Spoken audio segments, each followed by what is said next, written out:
Everything you've been taught about sales is wrong. Don't believe me? Keep watching.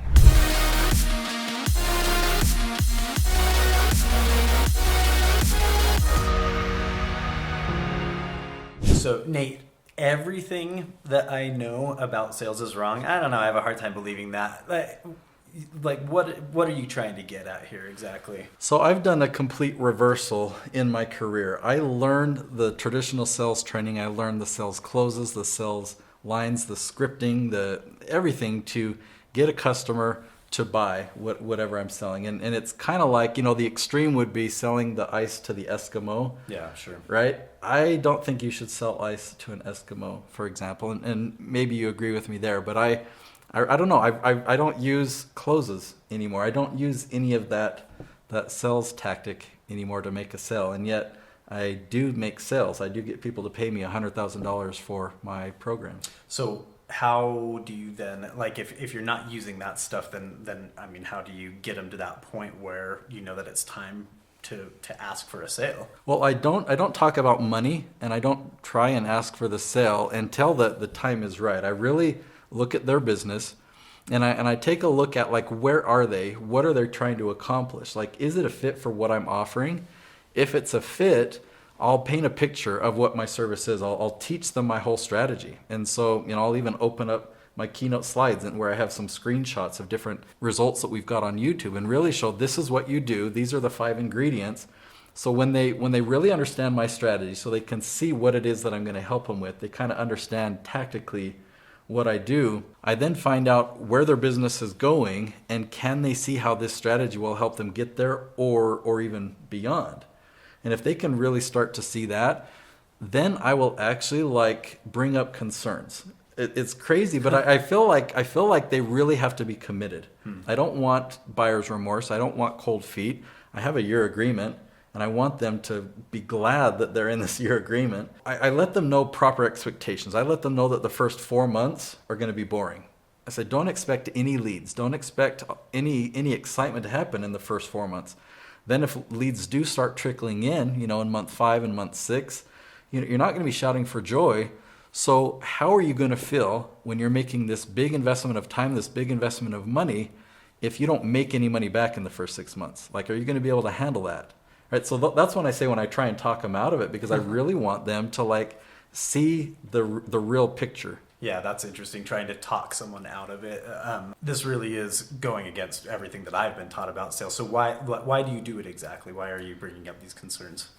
One, I want the relationship to be right. And like I said, I don't want there to be any buyer's remorse. But ultimately, this is a big decision, and I want commitment. If I can talk to them this way and let them know this isn't going to be a quick fix, this isn't a get rich quick, and I'm not twisting your arm to do this. I don't want you to decide now. I want you to think about it. They're gonna see me in a different light. The relationship we're gonna have is not them and the sales guy. It's a partnership. I'm really invested in their success and what's best for them. And as we start on this journey, because those are realistic expectations, if we get to 2 months and they're expecting exponential growth, they're going to be upset with me. Sure. They're going to be upset with me at the 2-month mark.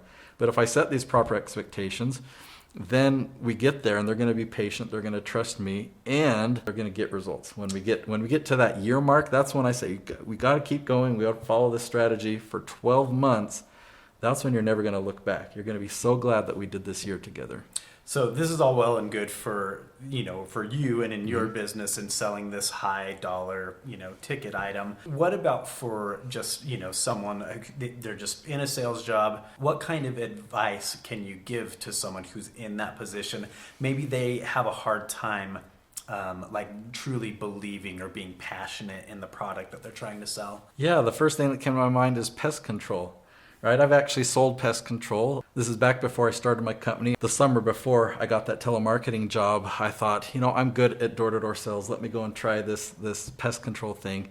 And I did super well. I for a week and a half, I was the number 1 guy on the team. I couldn't last more than a week and a half. In order to succeed in sales, you've really got to be committed, right? And in that case, I wasn't passionate about pest control, about putting out poisons to kill bugs and stuff like that. And that's a hard thing for me to give advice on. Like, okay, if you're going to be selling bugs, are you passionate about it? Can anyone be passionate about that? Well, I hate spiders, so if it's about killing spiders, I'm kind of passionate about it.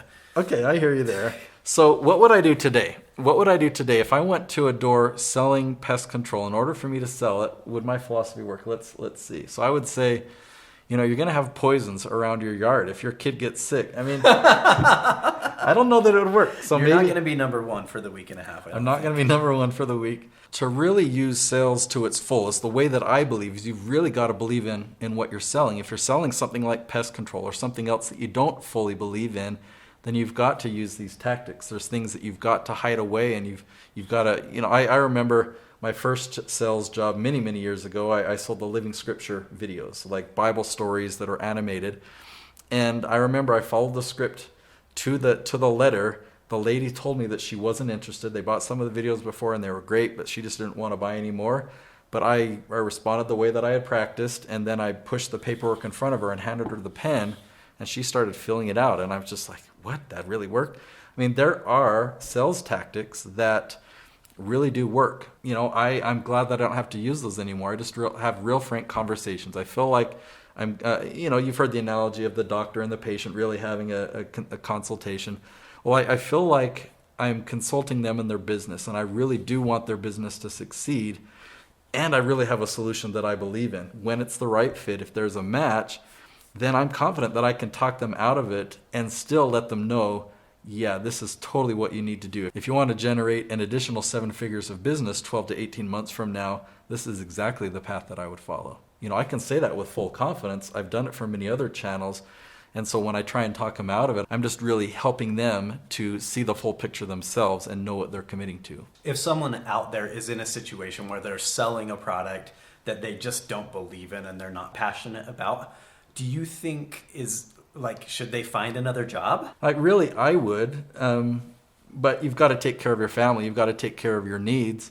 So I'm guessing if that's you, if you're saying to yourself, you know what I'm selling here, I'm not really passionate about, there are other options, and you don't have to be stuck in a job that you don't like. Nate, what's the difference between selling an outcome and selling a product or a service? Yeah, this is a big difference. So a lot of times we are tempted and taught to focus on the features. Like for me, my video services might be, we film 20 episodes at a time. There's going to be 2 videographers there. We use a Canon 90D. These are the lenses that we use, and so it'll blur the background. You're going to really like that blur. We're going to have you change your outfit 4 times. So that's talking all about the features, right? But the outcome, the features don't matter. Sure. The features can change, and that doesn't really matter. What we want is the outcome. So that's really what I talk to them about. Like, okay, look, your business, you're at a good point now. You've got momentum in your business, and over the next year, we're really going to be solidifying this foundation of search. So all the people who are searching for you but don't know that you exist, now they're going to be finding you. You're going to be growing your influence, and we're going to be adding more revenue to your business. We're going to be adding an additional 7 figures of revenue. So obviously, I just made that up, but I'm really talking to people specifically to them and what I see the outcome being for them. They'll have questions about the features, so they can kind of piece it together and see like, okay, how are we going to get there? Like, oh, this is how we get there. You've done that before. Yeah, here's all these examples. Here's how I've done it. But ultimately, everything that I'm talking about is the outcome. So after you've done this, you've painted the picture, you're selling the outcome. At what point do you then tell them what the price is and ask for the sale? So I'm pretty stingy on talking about the price of my services when they don't have that full picture painted. So if they don't even know what my strategy is, or they can't really understand that outcome, and really all they know is some of the features, like they know I film 20 episodes in a day, there's no point in me telling them what the price is or discussing any number. I could say 10,000, I could say $1 million, and what is it? They don't know what it's going to mean for them.